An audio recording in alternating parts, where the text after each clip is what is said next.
এই এক বছরে মারা গেছে, হত্যা হয়েছে 1400 লোকের। আজকে এরশাদের কথা বলতে গেলে অনেক কথা। আজকে আমি এই যে আমার ছাত্র ভাইয়েরা যে জুলাই আন্দোলন করেছে এবং যারা মারা গিয়েছে, তারা একটা স্বপ্ন দেখেছিল, তারা মনে করেছিল বাংলাদেশকে পরিবর্তন করবে।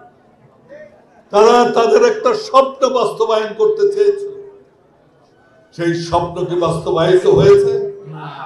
সেই স্বপ্ন তারা বাস্তবায়িত করতে পারে। আমি বলি, আজকে আইন শৃঙ্খলার অবস্থা কি? এই যে সোহাগ হত্যা, এইটা আইএমএ জাহালিয়াত এইরকম নির্মম ভাবে কেউ কাউকে হত্যা করে। বুধবারে ঘটনা ঘটেছে, আমরা জানতে পেরেছি শুক্রবারে। 3 দিন কি করে আপনার কেউ কিছু জানে না। এইটা ভাইরাল হওয়ার পরে আপনারা অ্যাকশনে গিয়েছেন। আজকে আমি একটা স্ট্যাটিস্টিক্স নিয়েছিলাম, 1400 লোক এই এক বছরে মারা গেছে, হত্যা হয়েছে 1400 লোকের এক বছরে। তার মধ্যে 124 জন তাদের প্রাণ হারিয়েছে আপনার এই রাজনৈতিক কারণ। রাজনৈতিক দ্বন্দ্বের মধ্যে 124 জন তাদের জীবন হারিয়েছে। তাহলে আমাদের কি পরিবর্তন হয়েছে? কেন এই ছেলেগুলো মারা গেল? আজকে তাদের জন্য সেমিনার হয়, তাদের স্মরণ সভা হয়, কিন্তু স্মরণ সভার জন্য তো তারা তাদের জীবন দেয়। তারা তাদের জীবন দিয়েছিল এই বাংলাদেশকে পরিবর্তন করার। সেই পরিবর্তন হয় না। আজকে নির্বাচনের কথা বলা হয়, নির্বাচন আমরা চাই, যত তাড়াতাড়ি পারে নির্বাচন হতে হবে, কিন্তু যেহেন তেন নির্বাচন তো নয়। আমরা যদি আগের সে পুনরাবৃত্তি করি তাহলে তো কোনো লাভ নাই। আপনাকে আগে দেশে শান্তি শৃঙ্খলা আনতে হবে, আইনের শাসন প্রতিষ্ঠা করতে হবে, কেবল তখনই আমরা নির্বাচন চাই। আমরা আগের সেই ঘটনাগুলোর পুনরাবৃত্তি চাই না। আপনারা বলতে পারেন আপনাদের সময় কি হয়েছে। আমরা স্বীকার করছি আমাদের সময় অনেক কিছু ভুল হয়েছে। ভুল হয়েছে বলে সেই ভুল সারা জীবন চলতে পারে না, সেই ভুলের ইতি টানতে হবে। কারণ এতগুলো ছেলে তাদের জীবন দিয়েছে, সেই জীবন আমরা বৃথা হতে দিতে পারি না। আজকে সময় এসছে জাতীয় পার্টিকে শক্তিশালী। জাতীয় পার্টি আজকে গর্ব করে বলতে পারে তাদের কারো ব্যাংক নাই। আমাদের সময় ব্যাংক দেওয়া হয়েছিল, আমরাই শুরু করেছিলাম ব্যাংক দেওয়া। আমাদের কারো ব্যাংক নাই, আমাদের কারো ইন্স্যুরেন্স কোম্পানি নাই।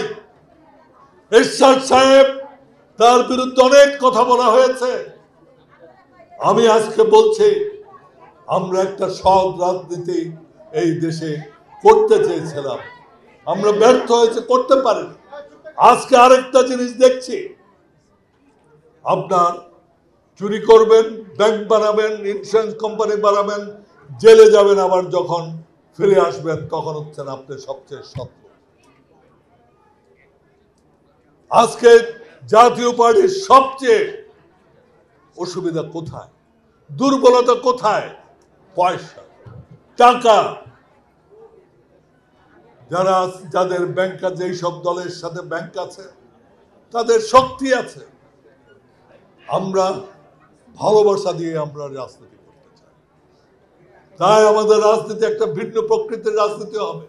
সেই ভিন্ন প্রকৃতির রাজনীতি হতে হলে আমরা যারা একদিন একই পরিবারের ছিলাম, একই পরিবারের সন্তান এখানে যারা বসে আছে, আজকে বিভিন্ন জায়গায় আমরা যেতে পারি, কিন্তু আমি মনে করি আজকে আমরা জীবনে অনেক কিছু পেয়েছি।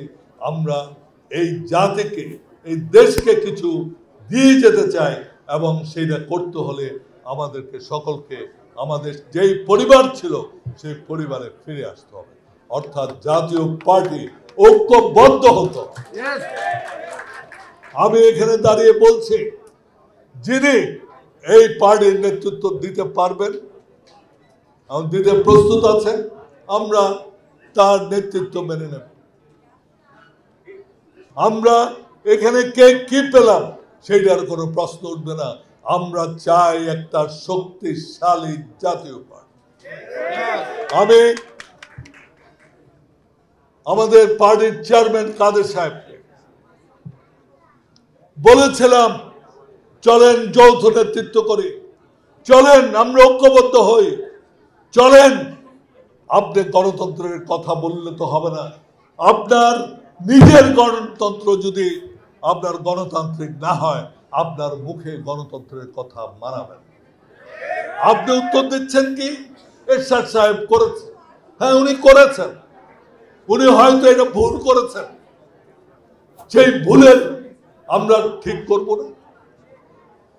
আজকে যেই ধারার কথা বলে গেছে, সেই ধারাটা কি জানেন?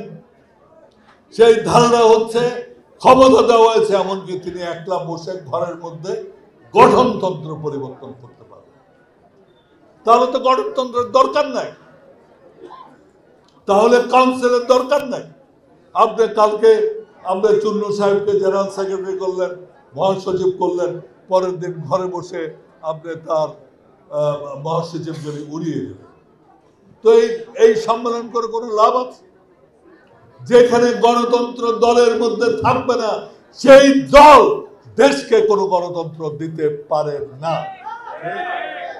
সুতরাং আমরা বলেছিলাম, আপনি আমাদের গঠনতন্ত্রকে গণতান্ত্রিক করেন, আমরা সকলে ঐক্যবদ্ধ হই এবং আমরা